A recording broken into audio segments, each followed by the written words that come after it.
Hi, Gary here. Confidence is king. You know, in business, if you're not at a high level of confidence, it could just kill the business. And we see this time and time again. You know, it's what you believe can happen will happen, just from that standpoint alone. So an example, you know, Michael Phelps is best known for winning 22 medals in Olympics. Phenomenal. 18 of these are gold. Now, if you recall, in the 2008 Beijing Olympics, in his fourth event, it was the 200-meter butterfly. Now, he got halfway through that event and his glasses filled with water. So eventually he was just blind for the last 100 meters, last two laps.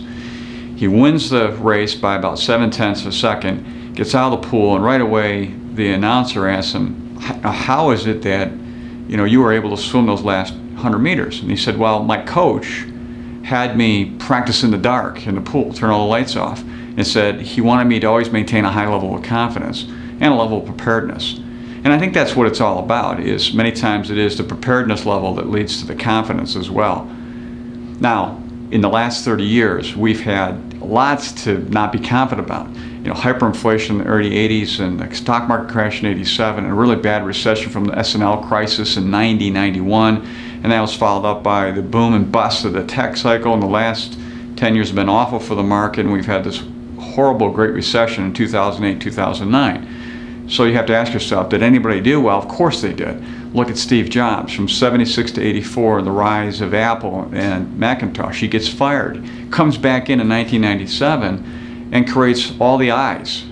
And during that time frame, when all this bad stuff is happening out there with 9/11 and so forth, here is this company that becomes the largest capitalized company in the world during this horrible time frame.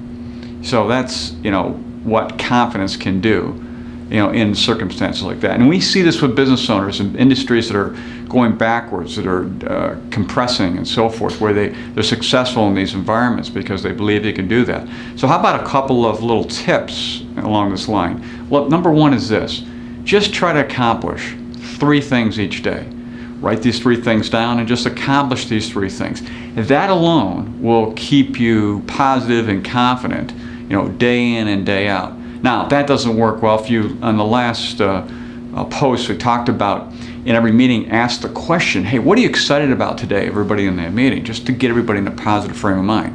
And that doesn't work, then you can try a positive focus. This is a little technique that we learned from the Strategic Coach program. Now, the way it works is you write down the 5 positive things that happened today. Take the first one, write it down and say, well, why is that so positive? What happened? What can you do in the future to make that continued progress in that area? And you continue with 2, 3, 4, and so forth. Usually, by the time you get through that exercise, you have raised your level of confidence up. And confidence is that important.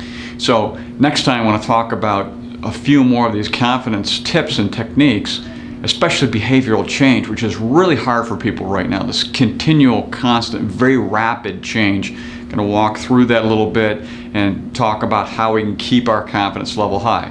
So until next time, enjoy.